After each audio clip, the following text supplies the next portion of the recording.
In this Lords of the Fallen video, I'm going to be going through my top 5 weapons for the game. These are some of my personal favorites, but I think they're arguably some of the best weapons in the game as well. And I've sort of judged these weapons not only on their availability, how quickly in the game you can get them, but they're also, obviously, their effectiveness in combat. And, we'll be going into each one individually. But before I get into my top 5, I do want to mention one honorable mention that just fell short of making the list, and that is the left-hand bringer of Stillness sword. This is a short sword that you can farm pretty early on in the game, as there are some bringers of Stillness like just outside of Skyrest Bridge. There are 2, in fact, that you can farm this from. It's a very low drop rate, but you can get it very, very early in the game if you have persistence. What I really like about this weapon is it's one of 2 short swords in the game that has frostbite buildup. And the other sword is the Putrid Child sword, so you have to have gotten the ending for the Putrid Child in order to be able to begin the game with that weapon. Otherwise, you have to wait until the Thief of the Chilled Curse area of the game towards the end of that section before you get that. This one you can get much earlier. And what I like about this sword compared to the Putrid Child sword as well is this doesn't have withered damage on it. Withered damage is kind of a mixed bag. You either need to go like all in on withered damage, or you basically need to kind of avoid it completely, in my opinion. So what I really like about the left-hand bringer of Stillness sword is that it does 100% physical damage, it just scales with agility, and it does frostbite buildup. So theoretically, you could dual wield 2 of these and have very high frostbite buildup per hit that would allow you to trigger frostbite in just a couple of swings on most enemies. And frostbite rips off a chunk of health from the enemy. I think it's based on their total HP, or max HP rather. So depending on the enemy, this is going to be a good amount of damage, and it helps you really burst down enemies, particularly trash, and it's just really, really nice to have.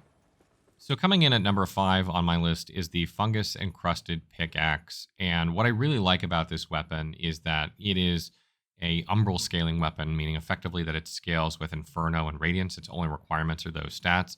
It deals physical and withered damage, but more importantly, it has extremely high poison buildup for the weapon type that it is, and if you dual wield these, you can pretty much trigger poison in like 1 attack on most enemies.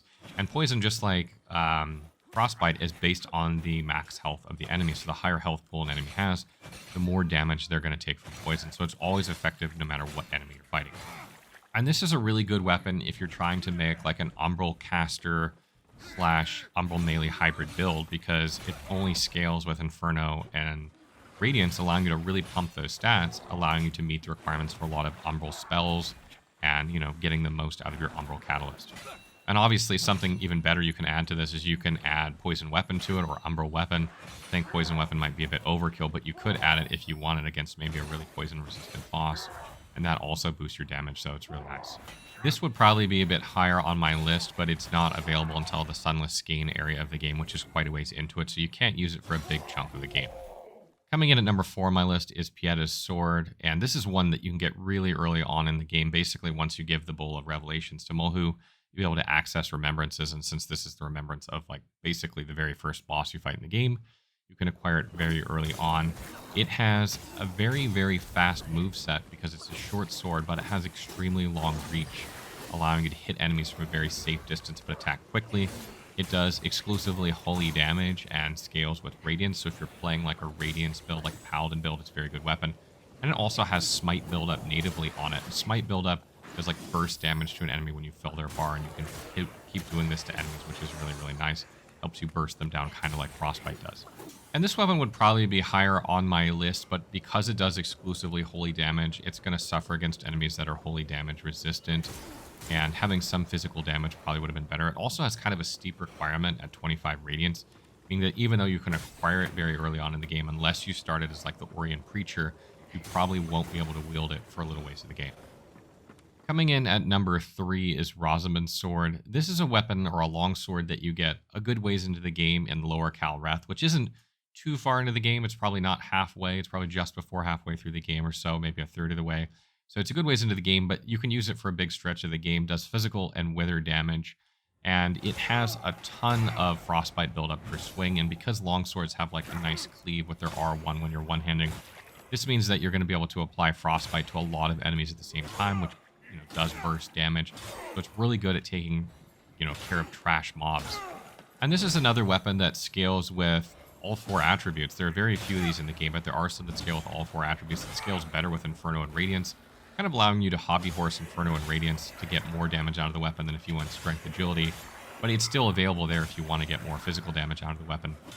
And this allows you to pair this very well with an Umbral, magic dealer sort of build like we did with the Death Knight, because you're going to be able to meet the requirements for Umbral spells, and your Umbral Catalysts will get stronger and your spell power will get stronger as you increase Radiance and Inferno. So it's a really nice pairing with those.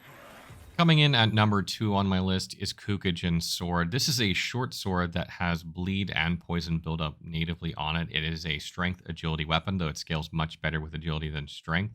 So you'll probably use this in an agility build. And what I really love about this is the dual status effect buildup. There are maybe a handful of weapons in this game that have dual status effect buildup. And this is one of them, and it's absolutely fantastic, meaning that like you can buff it with poison weapon, buff it with lacerate weapon, or any sort of salts, or that will give you another status effect, and you could do triple status effect with this with just one weapon, even if you don't dual wield with another weapon. And a really good combination with this is if you take that left hand Bringer of Stillness sword and put it in your left hand and have this one in your right hand, you're going to do poison, bleed, and frostbite status effect build up with each dual wield swing, which is really nice. And that's not including like if you buff your weapons with like burning salts and you could get 4 status effects or something like that. So that's like a really good setup. Now, this weapon would be higher on my list. It would probably be at number 1, except for the fact that you could only get one of these in your playthrough because you basically have to do Kukajin's complete quest line or you have to kill her. And you cannot drop these for another player, right? So, like, someone can't get you one in their game and give it to you so you can dual wield these.